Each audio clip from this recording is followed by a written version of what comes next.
And we're talking about the fact that a base comes from basis, which means pedestal. And we were talking about what we put on a pedestal. We even have that expression to raise someone up on a pedestal. And generally speaking, what we put on a pedestal is some kind of a marker, a, a statue, a work of art, or some other representation or artwork or expression of an idealized form of something. So great heroes go on pedestals or statues of heroes for in that case. And of course, gods and goddesses go on pedestals, right? Depictions of the Buddha or of Jesus or of Mary or many other expressions of spirituality and religiosity, you will find that expressions of deities, so deified representations, will go on a pedestal. And in that sense, that's what a base is. There's another definition of base, though, and that definition comes from the world of art. So here you have what an artist would use as a base for their illustrations. And as you can see, there are no details. And the artist would then take this base or any of these bases, and they would begin working on adding the detail to said bases, to filling in the details. But an artist has to begin somewhere. And remember a few weeks ago, we showed you a video of wood turning and how wood turning is an expression of what we remove, and the revolutions of the AUM of Life, with each revolution we remove something, and what emerges from those countless revolutions of AUM is the vessel, the vase that gets carved out through multiple iterations and expressions of the AUM of Life as it revolves. And with each revolution, we strip away a little bit more of the excess. In drawing, we begin with a base, and the details are added in.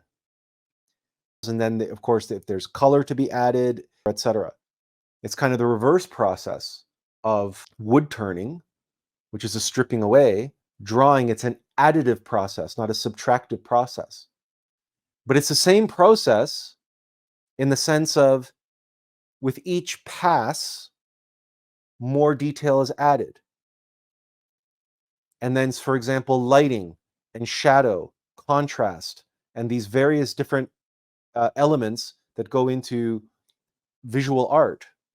Now, we're not a visual artist, so we can't give you the details of that. But what we can tell you is that in the creative process of writing, it's the same thing. You do some kind of an outline or a summary or a first draft. You get some kind of a base, and then you go over it again and again and again and again, and crafting it, honing it. And as you progress, iteration after iteration after iteration, version after version after version after version, the final version begins to take shape. And what literally goes on a pedestal, if it's a statue that's carved out of stone, then very much it's like the wood turning again, because you're chipping away the excess. And the first thing you do is you do a rough hewn cut. And then with each pass, with each iteration, every time you walk away and return to this work in progress, Whatever you return to is your new base. There is something that you do in your life in a mundane capacity, which you can relate to, that illustrates this point. And whether it's writing, whether it's macrame, maybe it's some kind of home renovation, maybe it's your home decor. Maybe you bought a new home and you did a certain number of redecorating of the house before you moved in, but then any homeowner knows that it's a work in progress. And you say, okay, so this year we're going to remodel this bathroom. And then next year we're going to tackle the downstairs rec room, or we're going to finish the basement, or we're going to redo this, we're going to redo that. And you parcel it out. You don't do it all at once, because first of all, it's so time intensive and it's so expensive, it's so costly to do that when you're talking about your home. And when we're talking about our home, it's interesting because you take the word base and home base is combined all the time. People talk about their home base. And if you play baseball, your home base is where you bat from. And then there's first base, second base, third base, home base. And you hit the ball and you have to run to all three corners, all three bases, and then back home to the home base to form the baseball diamond. Do you recall what we said about being a diamond soul and what it takes to become a diamond soul and the intensity of that? It is all connected. Nothing is by accident. And as usual, none of today's live stream is scripted or premeditated. We had no idea we were going to be talking about baseball and the connection between the diamond and base until this precise moment. Because we begin with our base. The basis for today's talk was the previous 2 weeks, which unfolded in a natural progression, in an evolution, in the same way that you cannot get to third base without first running past first and running past second. Then you get to third base, and only then can you come home and earn a run for your team and complete one revolution of the diamond. Completion of one revolution of the diamond, as it were.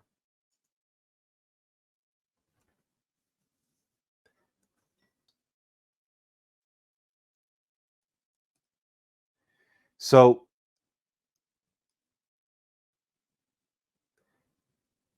this is going to be, even though in baseball you would run this way, right? First, that's first, second, third, and home. For our purposes, because we are working with the AUM of Life, we can still call this home base. For us, first base was follow your bliss. And second base is, right, explore the abyss.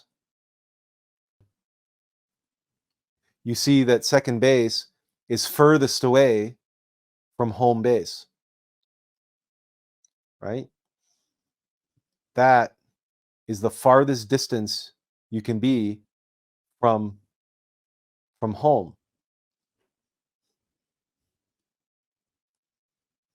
To return home, you must pass through third base. You can't get back home without this. So when we were talking about exploring the abyss, and we were talking about unearthing the vaults in the darkness and defeating the monsters, the demons and the dragons guarding the treasure. That's only the second step. It's not just a matter of recovering the treasure and then off you go home. And this intermediary step, there's actually more steps involved. From a Jungian psychological perspective, when the Jungian psychologists talk about shadow work, they would call this the integration of the shadow. If you encounter your shadow in the abyss, this is where you encounter and face your demons. So if this is the shadow, and that it's just makes sense that your shadow self is that which is furthest away from your self, your home base, your foundation, then before you can return home and score a point for the team, you have to pass through third base. And third base, you must integrate.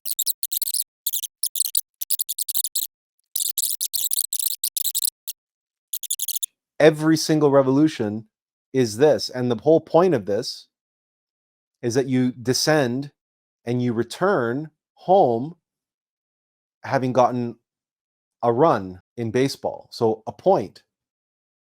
So you add a run to the scoreboard. So you return home, your home base, yourself is now leveled up in some way. This is you adding some more detail to your drawing. It's also chipping away at the excess to create slightly more definition, because the shadow obscures, the shadow hides, contains, and it keeps far from us that which we require to grow, to advance, that which we require to see with more clarity. So adding more definition to the drawing, adding more definition to the base, or adding more definition to the sculpture which stands upon the base. That sculpture which is an expression and longs to be an inspiration to others, longs to be an expression of some ideal. It's the whole reason why people step up to the plate. And it's wonderful how the language of baseball just happens to serendipitously and in every way equate to the actual AUM of life. You have to step up to the plate. You got to keep your eye on the ball. And when that ball is pitched to you, when that ball is served to you, you got to strike when the iron is hot, right? And you follow your bliss and you go through the process. But it's all only has one purpose, one goal in mind. And that is to return as a conquering hero. And what have you conquered? You conquered yourself. An aspect of your false self. This is the whole point of the heroic journey.